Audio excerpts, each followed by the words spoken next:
اعوذ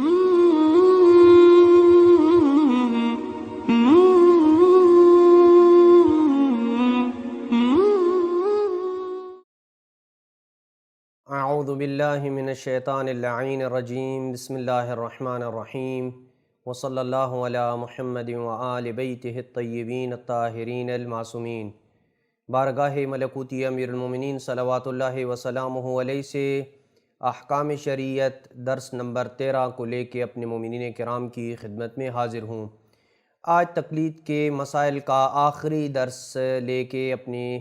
سامعین کی خدمت میں حاضر ہوں۔ سلسلہ گفتگو اس سوال تک پہنچا ہے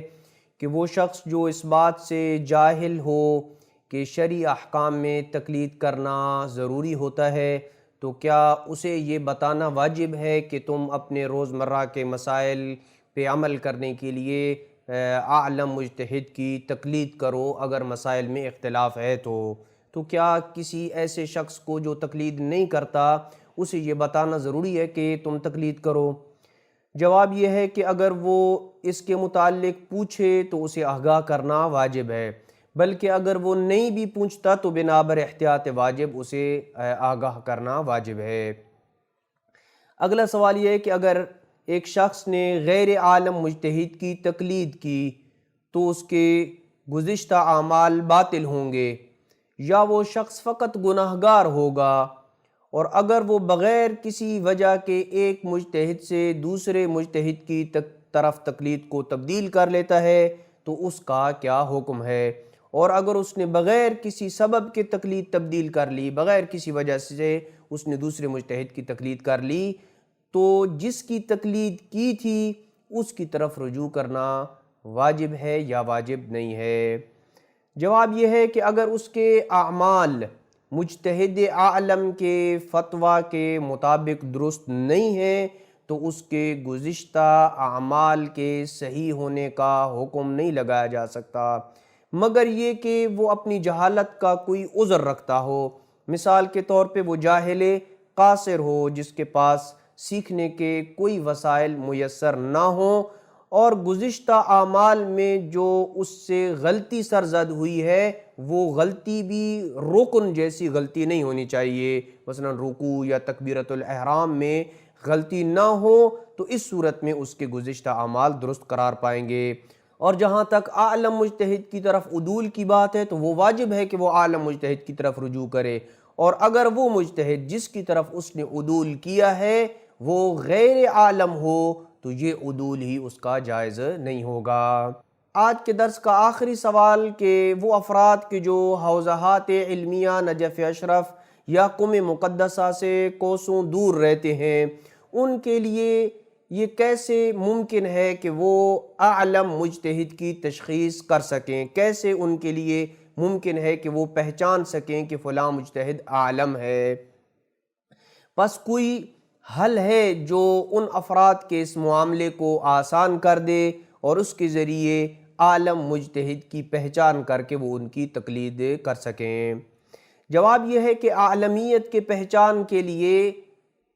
وہ افراد ہیں کہ جو خود اہل خبرہ میں سے ہوں، وہ افراد کہ جو خود درجہ اجتہاد کے اوپر فائز ہوں یا درجہ اجتہاد کے قریب ہوں، اور وہ ان افراد کو پرکھ سکتے ہوں، جان سکتے ہوں جو افراد شبہ عالمیت کے زمرے میں آتے ہیں۔ مثلا فرض کریں کہ ایک حوضہ نجف اشرف میں 5 مجتہد ہیں اور ان میں سے 3 جو ہے وہ عالمیت کے زمرے میں آتے ہیں، تو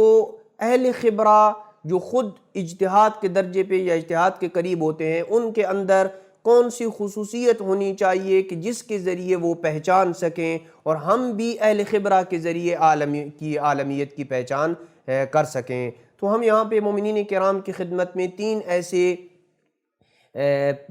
علامتیں اور پہچان بتا رہے ہیں کہ وہ علامتیں اگر کسی شخص کے اندر پائی جائیں تو وہ اہل خبرہ کہلائے گا اور وہ اپنی صلاحیتوں کی بنیاد پہ اعلم مجتہد کی تشخیص کر سکتا ہے۔ نمبر 1، وہ اہل خبرہ، وہ مجتہد ایسے وسائل سے آگاہ ہوں جن کے ذریعے